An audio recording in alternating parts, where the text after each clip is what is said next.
Welcome to Brand Lover, honest, real, and lively conversations for flourishing entrepreneurs and budding business owners on a mission to cultivate a heartfelt brand that connects with their purpose-driven mission.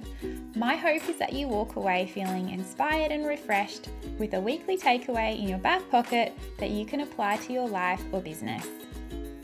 So recently inside my Kindred Collective Mastermind, there was a discussion around whether or not it's a good idea to put your prices on your website. And I feel like this is a bit of an age-old question. It comes up a lot. Obviously, there are different trains of thought for like e-commerce versus service-based. And obviously, I think the most obvious answer for e-commerce businesses or brands is to be fully transparent and having your prices on your website, especially if you're expecting somebody to make a purchase. But for service-based businesses, it becomes a little more foggy. So first of all, before I sort of dive into my thoughts, which are really, from based on my own experience, I'm going to share some pros and cons that you might not have considered when it comes to transparency with pricing on your website. So, I just cat's out of the bag. The first pro is transparency, which is a positive thing. So displaying prices on your website, it does foster transparency. It's authentic. It builds trust with potential clients because you're owning it. You're like, well, this is it. This is a service. This is how much it costs. And they can then understand easily what is required of them from an investment point of view to engage your services. And all this is done then without any kind of interaction. Which leads me to my second point, is that it saves time. So providing pricing information up front, you can pre-qualify leads. You can use this as a little bit of a filter, in that if somebody, for example, was interested in working with you, or they saw the price of a certain package, or even if the price was like, even if you do custom quoting, it could be pricing from blah, blah, blah. What this does is it helps them to self-qualify. So it's almost like they're asking the question is like, yes, I like the look of this person, whatever, their service, what they provide. I feel like this could be good for me. And then once you sort of set that pricing, that draw their line in the sand, I suppose, they can either then decide on their own whether or not they can engage you from a financial perspective, or potentially put you on the vision board to work with in the future. So this sort of allows you to focus more on leads that are warmer, because they're the ones that are going to be getting in touch with you. They've seen your pricing. And usually if this is the case, that when they get to that point of wanting to connect with you, they should have they should be just about ready to, to say yes. They might just have a few extra questions. So it saves time in that you won't be receiving inquiries from people who might not necessarily at this stage be able to financially invest in working with you, which allows you to focus your attention on your clients or building your business. All right, so number 3, one of the pros is competitive advantage. So clear pricing can actually differentiate you from competitors who do not provide pricing. I find from my own point of view, from a personal perspective, when I can't see the pricing of something, I'm unlikely to ask the question. Like, I'll basically just click off and find somebody who I can work with, who I can see their pricing, because, you want to be attracting clients who value that upfront information.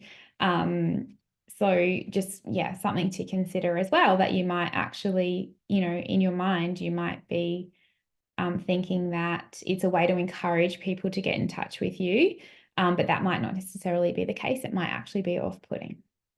So in doing so, you are, if you do put your prices on your website, you are setting yourself apart from competitors who are not.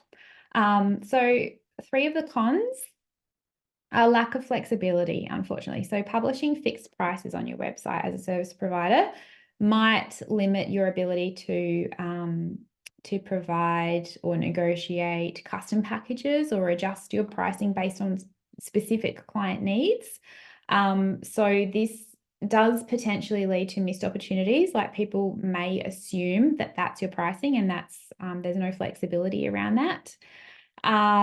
But there's ways in getting around that, in that you can, as I mentioned before, you could put a from price, or you could include clearly that you do offer custom packages as well, that prices are simply an indicator. And please do get in touch if you would like a custom proposal. So there's different ways to communicate, to communicate flexibility, even if you do have your prices on your website. All right, so number 2 con is misinterpretation of value. So clients may perceive lower priced services as lower quality, or higher priced services as overpriced. It all depends, obviously, on their own perception, their own mindset around what's a good investment.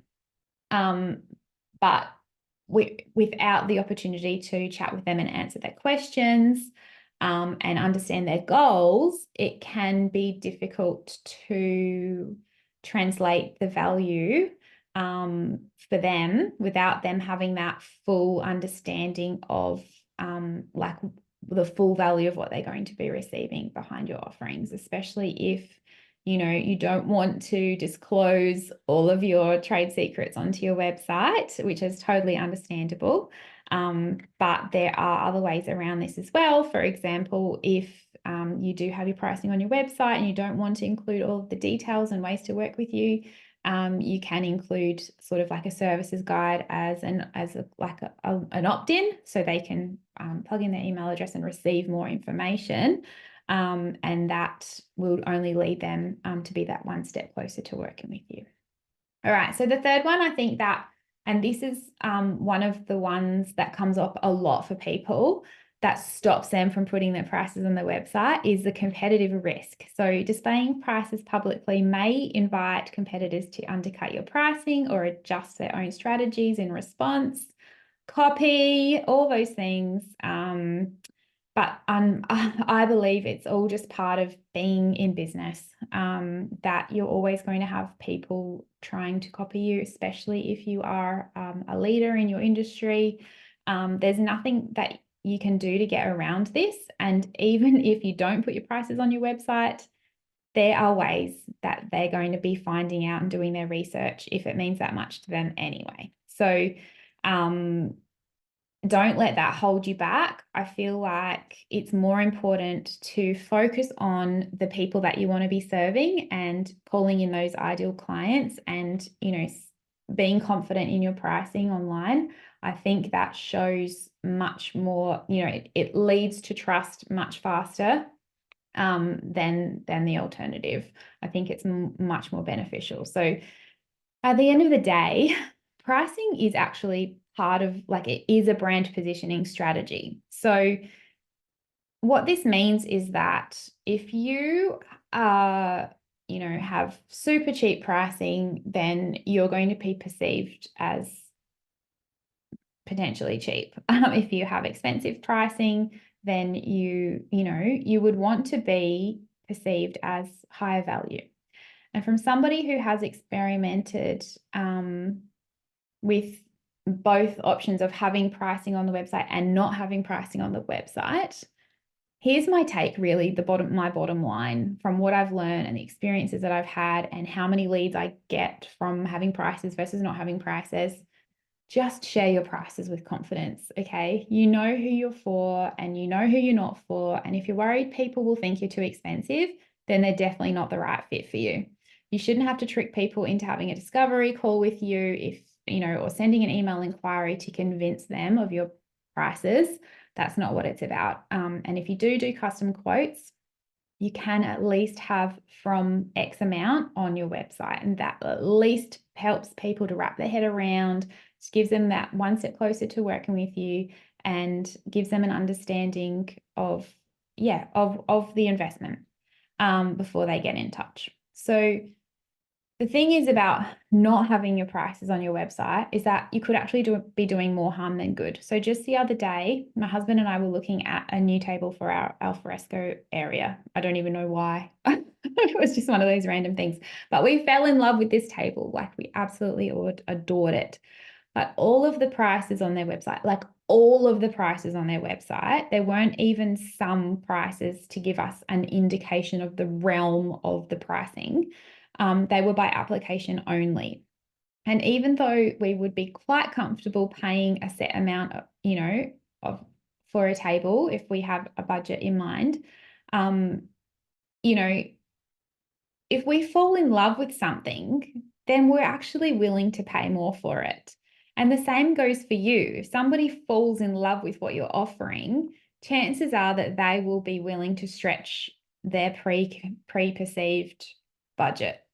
You can do this with all sorts of, like payment plans and or different milestones, that sort of thing. But if you aren't transparent about your pricing, it's actually off-putting. So, with this table, we just gave up. We were just like, well, it's just not even worth it, So in the consideration phase, people generally don't want to make contact, like with us. Like, I couldn't be bothered sending an inquiry about that. Like, I'm just assuming that that's way too expensive for us. And so in this phase, they're just gathering data and researching. So not including your pricing could actually be stopping them from putting you on their consideration list or their to contact list.